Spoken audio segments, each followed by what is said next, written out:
Salut, c'est Dr Love. Comment ça va les enfants? Je suis ravie de vous retrouver pour cet épisode numéro 49 de Ça veut dire quoi Demande à Nad, avec ma veste qui fait frotte-frotte. C'est donc la première vidéo que je tourne depuis que le confinement a été enfin officialisé. Ça y est, on reste chez nous. Mais toi, au moment où tu regardes cette vidéo, ça fait déjà tout pile une semaine qu'on est enfermé chez soi. J'espère que ça va, j'espère que t'as le moral. Moi, en tout cas, je continue de tourner des vidéos. En soi, ça change pas grand chose pour moi puisque je travaille depuis toujours chez moi. Mais j'espère malgré tout que ces petites vidéos te permettent de garder le moral et de te changer les idées. C'est la raison pour laquelle on va arrêter de parler de ça. Au cas où tu débarques et que tu connais pas le concept de ces vidéos de ça veut dire quoi demande à Nad, je t'explique. En gros, l'idée c'est que tu viens me raconter ton histoire de cœur, ton problème de cœur, ta question de cœur sur Instagram. Le logo s'affiche juste ici et moi j'essaie d'y répondre ici en vidéo. Donc bien entendu, comme tu t'en doutes, je n'ai pas la science infuse, même si je suis quand même très forte en histoire d'amour sans vouloir me la péter. Tu as absolument le droit de ne pas être d'accord avec moi, tu as absolument le droit de rajouter des nuances à mon propos. Tant que tu restes poli et bienveillant, moi tout me va. Par contre, si tu l'es pas, ça gerte.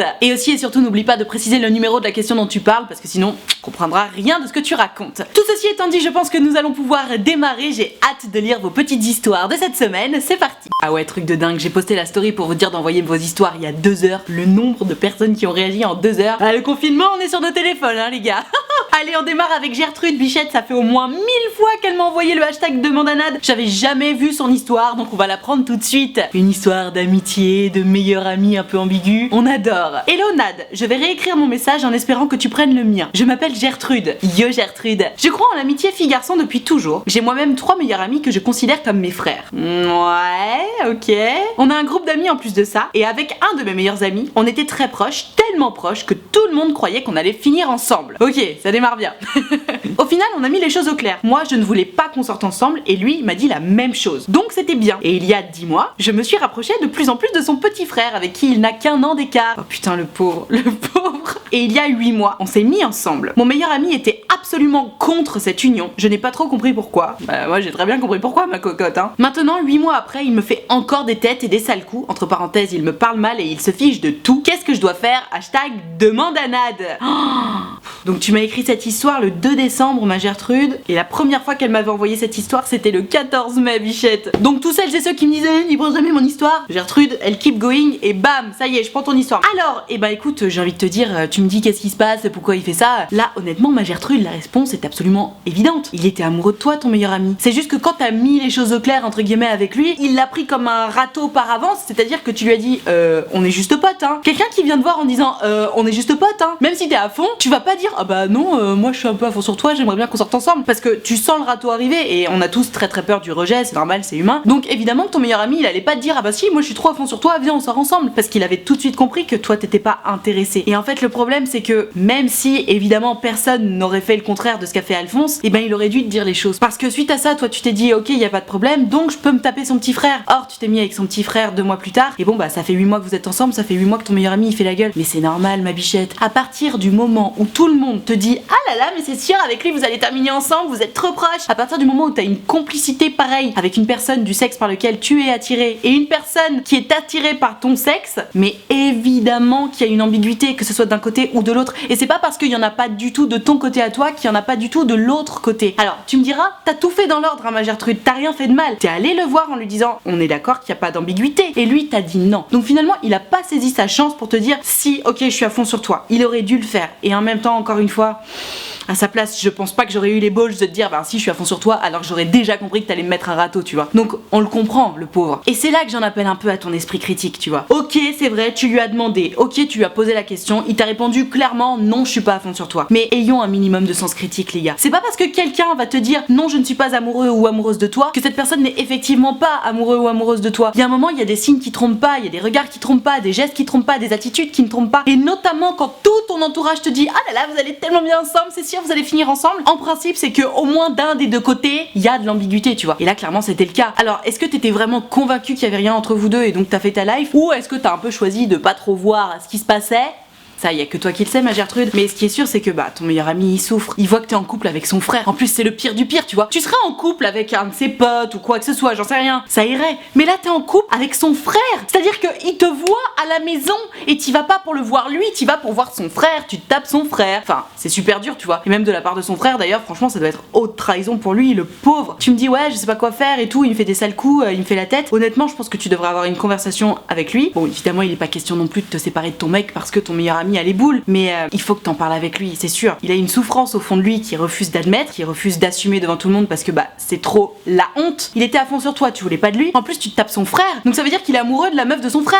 C'est très gênant comme situation, tu vois. Donc honnêtement, parle-en avec lui. Si tu veux conserver votre amitié, même si honnêtement, je pense que t'as cassé quelque chose, hein. Tu t'es tapé son frère, c'est trop tard. Il était amoureux de toi et tu vas pas te séparer de son frère pour te mettre avec lui. Finalement, tu vois, ça se fait juste pas. Enfin, tu peux, hein. Tout est possible, tout est imaginable, hein. C'est le jeu de la vie. Mais bon, il y a un moment, il faut savoir se positionner un petit peu dans la life, tu vois. Parle-en avec lui, peut-être fais ton mea culpa, explique-lui que t'avais peut-être pas pris conscience de ce qui se passait. Il est absolument sûr et certain qu'il va nier le fait qu'il est à fond sur toi et qu'il a une attirance pour toi, mais je pense que c'est une bonne chose quand même que tu ailles vers lui pour lui dire écoute, je suis désolée, je vois que t'es désagréable avec moi depuis 8 mois, donc depuis que je sors avec ton frère, je crois avoir compris certaines choses et je te présente toutes mes excuses, je voulais pas te faire de mal, mais voilà, je suis bien avec ton frère, ou pas d'ailleurs, hein, je sais pas si t'as envie de rester avec lui ou pas, mais bon, si ça fait 8 mois que vous êtes ensemble, j'imagine que t'es bien avec lui, donc hésite pas à lui dire voilà, je suis désolée, je vais rester avec ton frère malgré tout parce que je suis bien avec lui, mais il faut quand même que toi tu passes à autre chose. Je pense que ça pourrait lui faire du bien. N'hésite pas à me dire toi ce que t'en penses dans les commentaires, mais essaie de mettre quand même les choses le plus au clair possible avec lui parce que faut arrêter de faire genre. S'il est désagréable avec toi, c'est qu'il était à fond sur toi, c'est qu'il vit mal cette union. J'imagine que t'en as parlé avec son frère, donc qui est ton mec, mais parlez-en ensemble quoi, parce que cette situation est pas possible. Le pauvre, t'imagines, s'il est amoureux de toi et qu'il te voit se taper son frère tous les jours, compliqué quoi,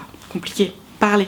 Oh putain, le genre d'histoire qui me fout les nerfs, mais qui me fout les nerfs, je te lis ça. Salut Nad, c'est Gertrude. Coucou ma Gertrude. Il y a peu de temps, un garçon de ma classe s'était rapproché de moi. Et puis un jour, nous nous sommes embrassés. Ok. On s'envoyait des messages à longueur de journée, il faisait attention à moi, et cela pendant plusieurs semaines. Il ne voulait pas qu'on soit proche au lycée, mais il l'était beaucoup en dehors. Alors ça, c'est toujours un putain de panneau de signalisation. Quelqu'un qui, à l'abri des regards, va être proche de toi, mais qui au lycée fait comme si tu n'existais pas, ça c'est un putain de panneau de signalisation. Puis un jour, j'ai appris qu'il était en couple depuis 2 ans. Putain, tu vois, c'est ce que je disais, c'est un panneau de signalisation. Quelqu'un qui va pas assumer devant les autres, c'est qu'il a quelque chose à cacher. Entre parenthèses, à savoir que sa copine n'est pas au courant. Oui, tu m'étonnes, je me doute bien qu'elle est pas au courant, sinon elle l'aurait quitté. Et que depuis le début, il a joué avec moi. Il n'a jamais voulu sortir avec moi, mais me l'a fait croire jusqu'au bout. Putain, quel connard, ça me rend dingue ce genre de personne. C'était la catastrophe quand j'ai appris ça, et j'ai donc perdu totalement confiance en moi. Ma bichette, mais c'est normal. J'avais déjà un peu perdu confiance en moi fin septembre, car mon premier petit ami m'a quitté pour une autre fille, et maintenant, à cause de lui, j'ai peur que tous les garçons soient comme ça. Est-ce qu'il y a un moyen pour retrouver la confiance? Maintenant, j'ai peur qu'à chaque fois que je me rapproche d'un garçon, tout recommence comme ce que j'ai vécu. Hashtag demande à Nad. PS, j'aime trop tes vidéos, continue comme ça. Oh, ma pauvre Gertrude, mais c'est trop triste que tu me racontes. Bon, alors, concernant ton histoire avec ce garçon, déjà, premier point. Qui que tu sois qui regarde cette vidéo, que ce soit la Gertrude de l'histoire, ou n'importe quelle Gertrude, ou n'importe quel Alphonse d'ailleurs, rends-toi bien compte que quelqu'un qui va te dire des trucs du style ouais, quand on est que tous les deux, on fait ce qu'on veut, mais devant les autres, on dit rien, hein. Ou alors, ne dis rien à personne, ou alors qui te demande pas de rien dire, mais qui devant les autres fait vraiment comme si de rien n'était, et dès que vous êtes que tous les deux, boum, il ou elle est de nouveau sympa, c'est un panneau de signalisation. Ça veut dire qu'il y a quelque chose qui cloche, parce que en principe, quand tu es libre comme l'air, t'as pas besoin de te cacher des autres. À part si ça te fait chier le jugement des autres, etc. Mais bon, il y a une certaine limite, tu vois. Là quand même, Gertrude, elle raconte qu'ils se sont embrassés et tout, à l'abri des regards, mais dès qu'il y avait du monde, limite elle existait pas la meuf. Ça, c'est suspect, honnêtement. Donc attention, vraiment, toutes les histoires où il y a un délire comme ça de quand on est que tous les deux, on fait tout ce qu'on veut, et puis devant les autres, il se passe rien, c'est hyper suspect. Donc j'en appelle à votre esprit critique une nouvelle fois. Deuxième point, ma Gertrude, tu me dis que du coup t'as perdu confiance en toi et tout. La pauvre, c'est normal. Et t'imagines l'état de sa copine à cet Alphonse. Je sais pas si elle est au courant de cette histoire ou pas, mais en soi, si elle l'apprend, elle va avoir trop les boules aussi parce que elle s'est fait tromper par son mec. Toi, tu t'es fait mener en bateau, mais elle, son mec l'a trompé. Donc c'est pas très cool non plus, tu vois. Non, il s'avère honnêtement que ce mec est un énorme connard et égoïste, soit dit en passant. Parce qu'en fait, qu'est-ce qui se passe lui dans sa tête? Il est en couple avec sa meuf, il est bien. Et puis quand il a pas assez d'affection ou de petits messages d'amour ou quoi que ce soit, ou quand il a besoin de se booster l'ego, hop,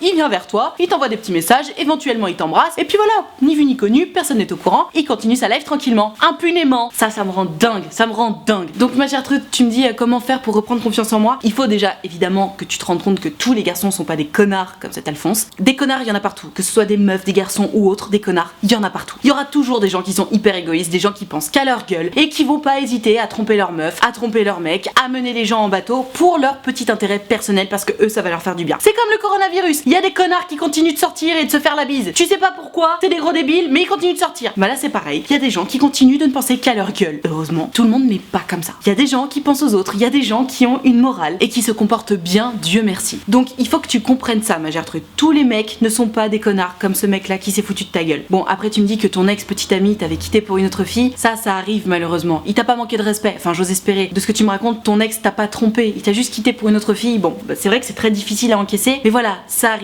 Et de toute façon, tu sais, les histoires d'amour terminent mal en général jusqu'à ce que tu trouves la bonne personne avec qui tu vas rester. Donc c'est comme normal de souffrir d'amour, tu vois. Tu te mets avec quelqu'un et puis t'espères que ça va durer pour toujours. Et puis si ça dure pas pour toujours, et ben au moins t'auras pris le maximum de ce qu'il y avait à prendre. Retiens bien que tous les mecs ne sont pas des connards égoïstes comme ce mec là qui t'a mené en bateau. Et ensuite, rappelle-toi que tu mérites quelqu'un qui va t'aimer pour ce que tu es, quelqu'un qui va t'assumer devant tout le monde, etc. Donc il s'agit en fait de t'envoyer un peu des fleurs, de te rendre compte de ta valeur pour derrière assumer de ne pas être d'accord avec ce qui se passe. Par exemple, la prochaine fois qu'il y aura un mec qui te dira non mais on dit rien à personne, on se cache devant les autres, tu sauras premièrement qu'il faut faire attention à ce genre de comportement et deuxièmement que tu mérites beaucoup mieux que ça. Il y avait une chanson de Lola Dubini que j'adorais où elle disait il y a jamais de princesse dans les contes que l'on cache et dont on a honte. C'est exactement ça. Si on te cache, si on a honte de toi, putain j'ai des frissons rien que de parler de cette chanson, je l'avais adorée. Si on te cache, si on a honte de toi, c'est qu'il y a un problème. Donc rends-toi compte de ta valeur et la prochaine fois qu'une situation comme ça se présente, et les balls de dire non je ne veux pas de ça, non je ne veux pas de toi si tu n'as que ça à m'offrir. Sois consciente de ta valeur. Une fois que tu es consciente de ta valeur, tu es apte, tu es capable de dire non à des relations qui n'en valent pas la peine. Donc c'est à toi en fait de décider de ça. Courage ma Gertrude, tu peux le faire.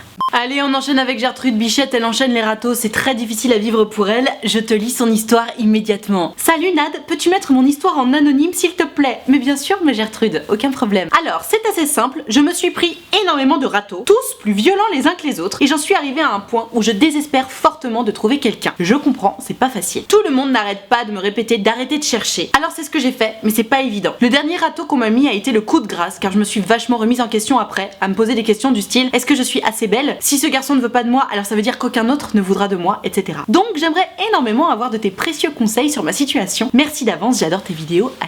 Demande à Nad. Alors, ma Gertrude, si tu te prends plein de râteaux à la suite, ça veut dire que tu répètes la même erreur plusieurs fois de suite. Je m'explique. Comme je le disais dans la première question de cette vidéo, on a tous énormément peur du rejet. Le rejet, ça fait très peur. Et toi, manifestement, t'as pas trop peur de ça puisque t'es allé voir plusieurs garçons d'affilée pour leur dire voilà, tu me plais, j'ai envie de sortir avec toi, et tu t'es pris des rejets. Tu te les ai pris dans la gueule, mais t'as eu le courage d'y aller. Déjà, rien que pour ça, bravo ma Gertrude. C'est bien, tu sais ce que tu veux, tu vas chercher ce que tu veux et c'est top. Malgré ça, peut-être que tu y vas un peu trop vite. Je m'explique. Si tu t'es pris plein de râteaux dans la gueule, ça veut dire que tu n'as pas pris le temps, avant d'y aller, d'évaluer tes chances de réussite. Parce que, évidemment, moi aussi, si je me promène dans la rue et que à n'importe quelle personne qui passe, je vais dire salut, tu veux sortir avec moi? Les gens ils vont se dire mais non, c'est trop bizarre, toi, je te connais pas, laisse-moi tranquille. Évidemment, je vais prendre plein de râteaux. Alors que si j'attends de connaître les gens, si je passe une soirée, 2 soirées, 1 semaine, 2 semaines avec eux, que je prends le temps de les connaître et que je fais mon petit jeu de séduction, et que derrière je vais leur dire bon bah voilà, tu me plais, est-ce que t'as envie de sortir avec moi? Là tout de suite, mon taux de réussite va doubler, tripler, quadrupler, quintupler. Parce que les gens, j'aurais eu le temps d'apprendre à les connaître, ils auront eu le temps d'apprendre à me connaître, à évaluer si je leur plais ou pas, et donc fatalement, bah évidemment, il y en aura toujours qui seront pas d'accord pour sortir avec moi parce que bah je leur plairai pas ou on sera pas compatible, mais de l'autre côté, il y en aura quand même beaucoup plus qui se diront ah ouais, j'aime bien qui tu es, j'aime bien ce à quoi tu ressembles, j'aime bien comment tu te comportes, allons-y, tentons. Et toi ma Gertrude, du coup, ce qui m'amène à penser qu'il y a quelque chose que tu fais pas très bien, c'est que tu me dis t'as pris que des râteaux à la suite. Si t'as pris que des râteaux à la suite, ça veut sans doute dire que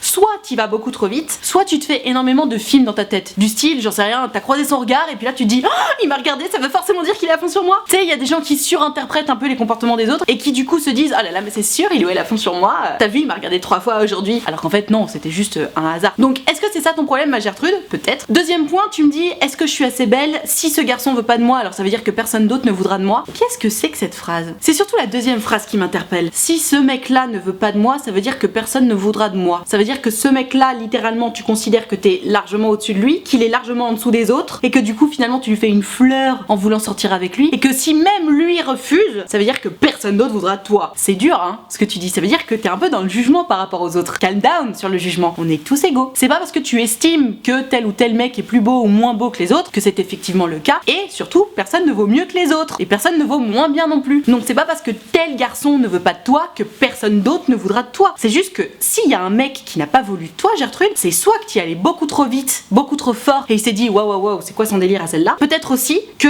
T'es trop allé à fond avec trop de mecs différents. Tu sais la fameuse phrase d'Orelsan que j'arrête pas de citer dans mes vidéos, t'auras trop la dalle et ça va se voir. Ben, c'est la vérité en fait, si t'as trop la dalle, si t'es prête à te mettre en couple avec n'importe qui, les gens le sentent. Et du coup, ils se sentent utilisés. Mets-toi à leur place à ces mecs-là. Tu sais quand tu vois un mec, par exemple en boîte, qui a l'air complètement d'être un gros charreau, tu sais, il va passer de meuf en meuf jusqu'à ce qu'il y en ait une qui veuille bien l'embrasser. Tu vois ce mec-là en boîte, celui-là t'as pas du tout envie de l'embrasser parce que tu dis ah mais non, je ne suis pas une personne de plus sur sa liste. Et ben les mecs ils sont un peu pareils aussi, normal, on a tous un ego et on n'a pas envie d'être juste une personne qui va servir à combler ton manque affectif. On a envie d'être choisi pour ce qu'on est, pas pour ce qu'on a à offrir. Tu vois ce que je veux dire, la différence? Et donc ce mec-là, s'il a pas voulu de toi, c'est peut-être aussi pour ça. Peut-être qu'il a senti que bon bah la semaine dernière t'étais à fond sur un autre et que la semaine suivante tu serais à fond sur encore un autre et il s'est dit bah non, j'ai pas envie de faire partie de ça. Et troisième point aussi, s'il t'a mis un râteau, c'est peut-être surtout parce que soit vous êtes pas compatible, soit il n'est pas intéressé par toi. Mais c'est pas parce qu'il est pas intéressé par toi que tu n'es pas intéressante. C'est pas parce qu'il ne veut pas sortir avec toi que tu n'es pas attirante. C'est juste que lui, il a estimé, il a considéré que vous n'aviez pas suffisamment d'atomes crochus pour sortir ensemble. Mais ça veut pas dire que c'est une règle universelle. Il faut pas que tu te dises si ce mec-là ne veut pas de moi, aucun autre ne voudra de moi. Au contraire, tu penses pas dans le bon sens, ma Gertrude, et du coup ça te fait du mal. Exactement comme les questions précédentes, rends-toi compte de ta valeur. Rends-toi compte de qui tu es, de ce que tu vaux et de ce que tu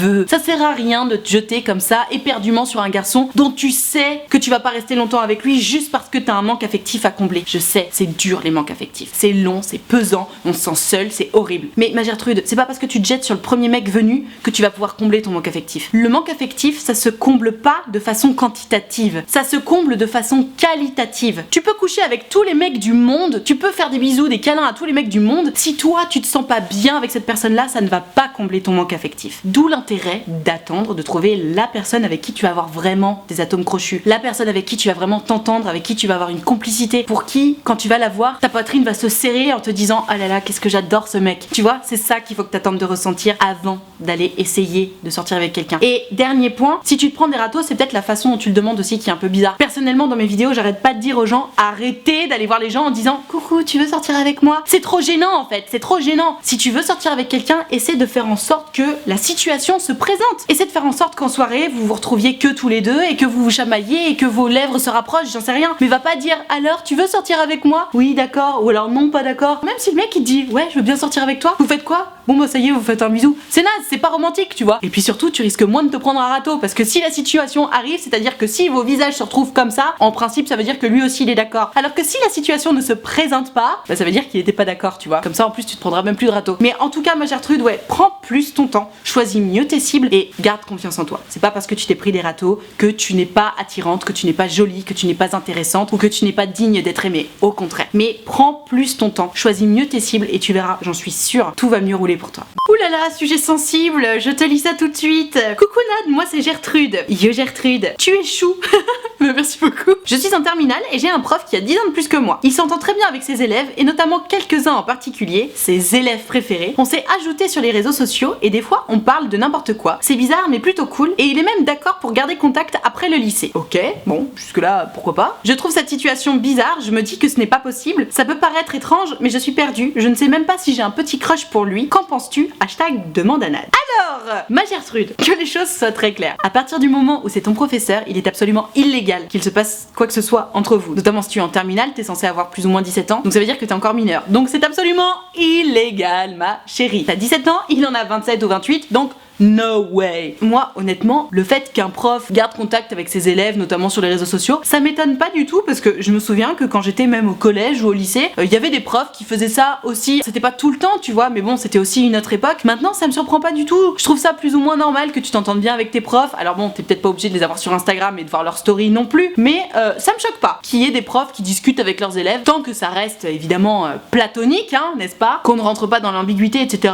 Moi, ça ne me choque pas. En revanche, quand tu commences à me dire ouais, je sais même pas si j'ai un crush sur lui ou quoi que ce soit, honnêtement, rentre pas là-dedans, hein, ma Gertrude. Parce que je pense vraiment qu'il n'y a absolument rien à tirer de ça. Ton prof là, il a 10 piges de plus que toi, il a sa life, il a rien à faire et sans doute rien envie de faire avec une petite jeune fille de ton âge en fait. Parce que pour lui, t'es un bébé et c'est littéralement le cas, tu vois, il a 10 piges de plus que toi. Il est prof, il a sa vie. Si tu veux des jeunes filles de 17 ans, il en a toute la journée en classe, il a pas envie de s'en rajouter une à la maison, tu vois. Donc honnêtement, le délire de ah mais je sais même pas si j'ai un crush sur lui ou quoi que ce ce soit. Mais arrête-toi tout de suite du coup. Si t'es pas encore en crush avec lui, mais coupe cette idée de ta tête parce que c'est un peu malsain en fait. C'est ton prof. Il est pas là pour te draguer. Et s'il te draguait d'ailleurs, non seulement il aurait des problèmes avec la justice, mais en plus il risquerait de perdre son boulot. Donc c'est pas la meilleure des idées, tu vois. C'est pas parce qu'il est particulièrement sympa avec vous, donc ses élèves préférés entre guillemets, et qui vous a ajouté sur les réseaux sociaux, qu'il y a moyen de moyenner. Remettons les choses dans leur contexte, ma Gertrude. Tu es élève au lycée, il est prof. Voilà, vous avez 10 piges d'écart, vous avez absolument rien à faire ensemble. Donc à partir de là, n'essaie même pas d'approfondir ce crush. Ça ne rentre pas dans la légalité en fait, tout simplement. Donc à la limite, tu vois, peut-être dans 2 ou 3 ans, si tu me dis que vous discutez toujours et que vous êtes allé boire plein de café, non seulement ce sera légal, mais en plus vous serez libre comme l'air puisque tu seras toi aussi majeur et qu'en plus il y aura plus du tout d'histoire de prof, élève, etc. Donc là,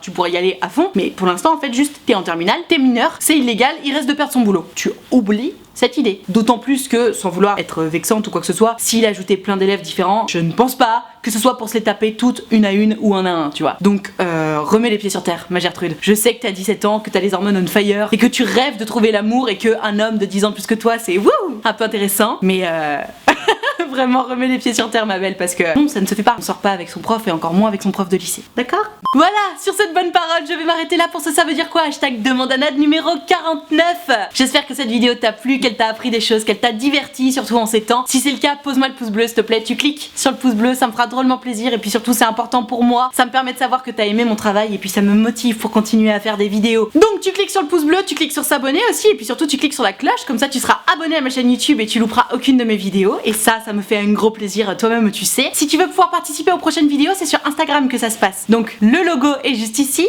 @nadrichard avec 2 H. Tu n'as qu'à venir me suivre. Premièrement, tu cliques sur s'abonner. Ensuite, tu peux regarder mes petites photos, tout ça, tu peux les liker si t'as envie, tu peux les commenter, ça me fera vraiment plaisir. Mais surtout, il faut regarder mes stories parce que c'est dans mes stories que je précise quelle vidéo je suis en train de préparer et c'est à ce moment-là qu'il faut m'envoyer ton histoire. Sinon, je ne lis pas les histoires ou je n'y réponds pas. Je n'y réponds qu'en vidéo. Donc je t'attends dès à présent sur Instagram. Et si jamais tu tentes ta chance sur Instagram mais que t'en as marre d'attendre, que tu veux absolument me parler à moi directement parce que c'est trop cool qu'on parle directement tous ensemble, tu peux venir prendre rendez-vous sur mon site utilefutile.fr. Tu peux prendre rendez-vous juste avec moi de 20 minutes ou de 45 minutes. Tu peux choisir de me raconter ton histoire à l'écrit, au téléphone ou en visio. Et de cette façon-là, tu pourras me poser toutes les questions que tu as envie, tu pourras me raconter toutes tes histoires que tu as envie. Et puis moi je pourrais te donner mon avis, je pourrais t'aider un petit peu à t'ouvrir l'esprit et à t'éclairer sur ta situation. En tout cas, si ça fait un petit moment que tu as envie de prendre rendez-vous et que t'oses pas ou quoi que ce soit, déjà plus d'excuses parce qu'on a tous le temps avec l'enfermement. Et puis ensuite n'hésite pas, je sais mettre les gens à l'aise, ça se passe toujours très bien. C'est toujours très agréable de vous avoir en rendez-vous et moi ça me fait trop plaisir de vous entendre. Donc surtout, n'hésite pas. Le lien est dans la barre de description. Je te laisse cliquer dessus, utilefutile.fr. Je profite de la fin de cette vidéo pour te rappeler que l'option de souscription payante à ma chaîne YouTube est activée. Ce sont les abonnés de Diamant. On a un groupe Facebook dans lequel on discute tous ensemble. Il y a une très bonne ambiance sur le groupe. Tout le monde est très accueillant, très bienveillant. Donc si jamais t'as envie de venir les rejoindre, surtout n'hésite pas. Je leur fais des lives Facebook exclusifs, rien que pour eux. Donc si ça te tente, surtout n'hésite pas. Je serai ravie de te compter parmi les abonnés de Diamant. Tout ceci étant dit, merci infiniment d'avoir suivi cette vidéo en entier. Et moi en attendant la prochaine vidéo, je te fais des très gros bisous. Ciao.